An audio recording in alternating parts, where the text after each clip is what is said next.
Hello, this is your knitting lesson.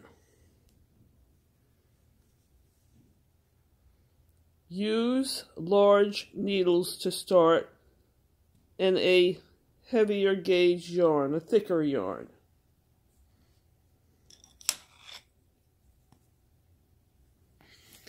Putting my camera upside down so that you can see me doing it. You very simply, I'm going to do what's called the knit stitch. You take it, you have a loop. Take your right hand needle, put it under the loop. Put 2 fingers around that to keep it in place, whatever it takes. I'll get my fingers out of the way so you can see this. Sorry, but I don't have the best camera setup. Okay, let's start again. Just simply stick it in there. That's it. Take your what's called your working yarn, put it around the back needle. So now you have that, and you have to form another loop. So you just go in and off. That's a knit stitch. Let's do it again. In. So you form a cross. Bring it up, over, so that you have this situation.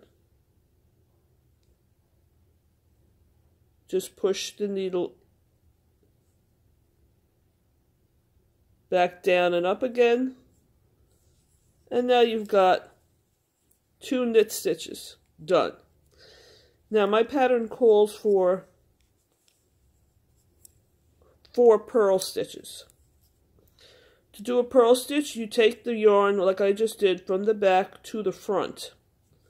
So now you're knitting in front of the stitch. So instead of going this way, now we're going to go this way, in front of the stitch. Take that yarn, go over the knitting needle, the working needle, back it out, slip it off. Purl stitch done.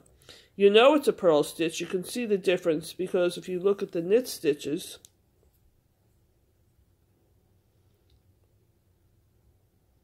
well, I'm not going to get into I thought I was going to go somewhere with that, but it's going to complicate you. So let's do another purl stitch. Purl, go in, around, down. Purl stitch 2. In this pattern, I need to do 4 purl stitches.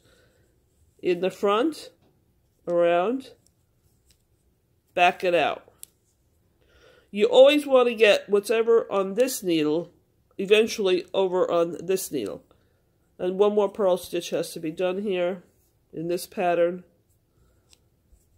Okay? That's it. So now I'm done with the 4 purls. Now I'm going to take that yarn, working yarn, and put it back to the back. Because now this pattern calls for like 12 knit stitches. So again, I go behind the stitch. What do we do, Ida? We go around. Okay, I'm not going to talk now. You just watch. 2.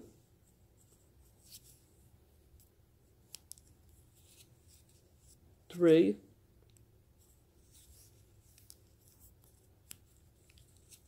4.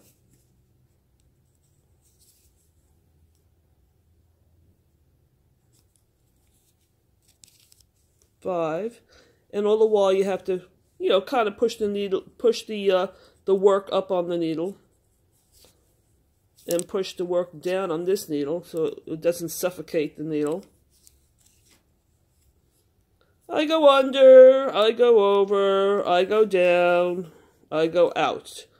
I go under, I go over, I go down, I go out. I go under, I go over, I go down, I go out. I go under, I go over, I go down, I go out. I have 2 more, I can tell, knit stitches left to do. Out, under,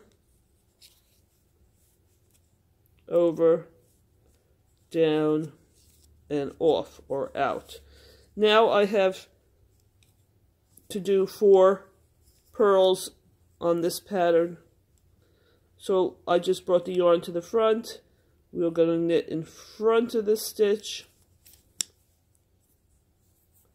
Again, you want to create a loop, so you go over and out. 1, 2.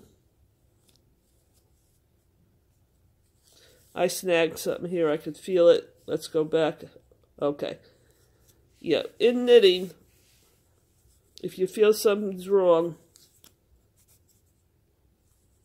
don't go too far with it, because it's a hassle to what they call rip it out. 2.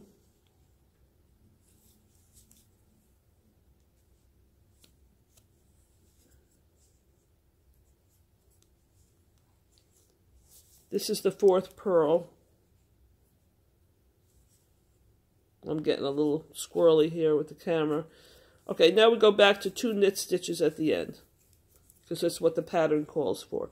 And I do read patterns. I'm not, some people write their own patterns, and I haven't gotten that sophisticated.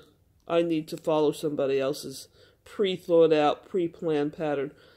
Okay, so I went over, down, and out. 1 more, up, over. You see, this is what you're looking to do. You're looking to create this loop. And out. Then what you do is you take your stitches, you kind of, even them out on your needle. Okay, so this is the front of the garment. What's garment? It's actually a panel for an afghan, which is a cable panel. And I could show you how to make that cable. It's actually pretty easy. And this is what the back looks like, which is what we call, what I showed you before is what's called in knitting the front side. This is called the back side. As you can see, it is a back side. There's not much of a pattern here. It's just the workings of the back side. Okay, that's your lesson for today. My advice is to get 2 large size needles. These are size, what I'm working with, hang on,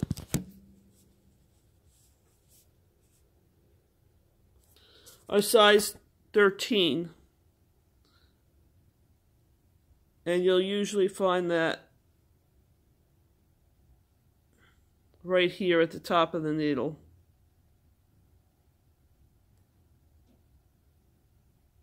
I think you can see it now.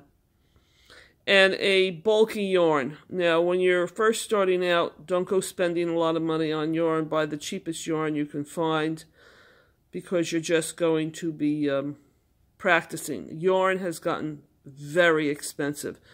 To knit a sweater today for, for yourself, let's say, or for myself, it's you really do it because it's something you want to do. Because by the time you spend money on yarn, it's going to cost you $100. And that's on a decent yarn. You don't want to spend all your time and energy knitting with crappy yarn, because then the garment will be misshapen and won't hold up.